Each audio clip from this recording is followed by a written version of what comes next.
আশঙ্কাই সত্যি হলো। অনুব্রত মণ্ডলের কুকথাকাণ্ড প্রকাশ্যে আনায় সরকারের কোপে পড়তে হলো বোলপুর থানার আইসি লিটন হালদারকে।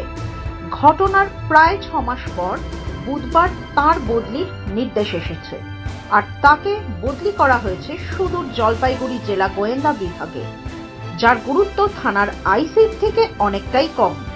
চলতি বছরের মে মাসের শেষে অনুব্রত মণ্ডলের সঙ্গে বোলপুর থানার আইসি লিটন হালদারের একটি কথোপকথনের ভিডিও প্রকাশ্যে আসে। তাতে অনুব্রতকে অশ্রাব্য ভাষায় গালাগালি করতে শোনা যায় আইসিকে। এমনকি আইসির স্ত্রী ও প্রয়াত মাকে ধর্ষণের হুমকি দিতে শোনা যায় তৃণমূলের এই দৌর্দণ্ড প্রতাপ নেতাকে। সেই অডিও ক্লিপ ভাইরাল হতেই গোটা রাজ্যে তোলপাড় শুরু হয়। হ্যালো, আপনি কি বলছেন?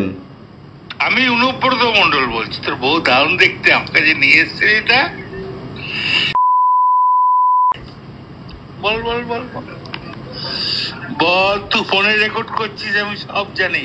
না না, পরশু যখন ডেপুটেশন দেবে না, তোকে কোয়ার্টার থেকে মারতে মারতে নিয়ে আস। লাগাতার চাপের মুখে দলের তরফে তাকে ক্ষমা চাইতে নির্দেশ দেওয়া হয়। তবে লিটন হালদারের বদলে দিদির পুলিশের কাছে ক্ষমা চান অনুব্রত।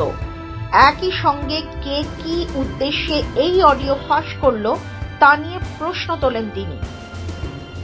কিন্তু পুলিশ আধিকারিকের মা ও স্ত্রীকে ধর্ষণের হুমকি দিয়ে কি ক্ষমা চেয়ে পার পাওয়া যায়? এই প্রশ্নের মুখে অনুব্রতর বিরুদ্ধে অভিযোগ দায়ের করতে বাধ্য হয় পুলিশ। আমাদের এখানে আমাদের আইসি বোলপুর লিটন হালদার, উনি কমপ্লেন করেছেন কি 2 দিন আগে ওনাকে একজন এখানে লোকাল নেতা ওভার টেলিফোন ভার্বাল অ্যাবিউজ করেছেন। রিগার্ডিং দ্যাট এই ঘটনার ক্ষেত্রে আমরা একটা এফআইআর স্পেসিফিক স্টার্ট করেছি, অ্যান্ড তারপরে আমরা এই ঘটনাতে যত স্ট্রং লিগ্যাল অ্যাকশন নেওয়ার দরকার আছে সেটা আমরা নিচ্ছি। অ্যাজ পার ল, আইন অনুযায়ী যা যা নেওয়ার অ্যাকশন নেওয়ার আছে আমরা সব অ্যাকশন নেব। ওদিকে ঘটনার পর কার্যত গায়েব হয়ে যান অনুব্রত, আর তার বিরুদ্ধে দায়ের হওয়া মামলা নিয়ে প্রহসন শুরু করে বীরভূম জেলা পুলিশ। একাধিকবার তলবের পরও থানায় হাজিরা দেননি অনুব্রত। বেশ কয়েকবার হাজিরা এড়ানোর পর অবশেষে পুলিশের মুখোমুখি হন তিনি, কিন্তু গ্রেফতারির বদলে মাত্র 2 ঘন্টা পর তাকে ছেড়ে দেয় পুলিশ। এই নিয়ে আদালতে প্রশ্ন উঠলে সরকারি আইনজীবী বলেন অনুব্রত মণ্ডল তদন্তে সহযোগিতা করছেন। উল্টে বোলপুরের আইসির 2টি ফোন বাজেয়াপ্ত করে পুলিশ। তারপর থেকেই জেলার রাজনীতিতে ফের ক্ষমতা বাড়তে থাকে কেষ্ট মণ্ডলের। জেলা সভাপতির পদ বিলুপ্ত হয়ে যাওয়ায় বীরভূমে তৃণমূলের রাজনীতিতে কোণঠাসা হয়ে পড়েছিলেন অনুব্রত। অডিও ক্লিপ কাণ্ডের পর গত 28শে জুলাই বোলপুরে যান মমতা বন্দ্যোপাধ্যায়। সেখানে অনুব্রতকে কোর কমিটির আহ্বায়ক ঘোষণা করেন তিনি। এর ফলে জেলায় হারানো মাটি ফের কিছুটা ফিরে পান কেষ্ট মণ্ডল।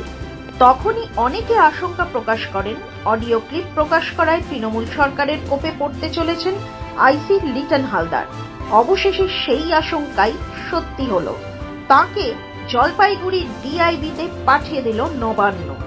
তৃণমূল জমানায় এটাই তো হওয়ার কথা ছিল, তাই না? ব্যুরো রিপোর্ট, মাধ্যম। Goa's transformation is more than just development.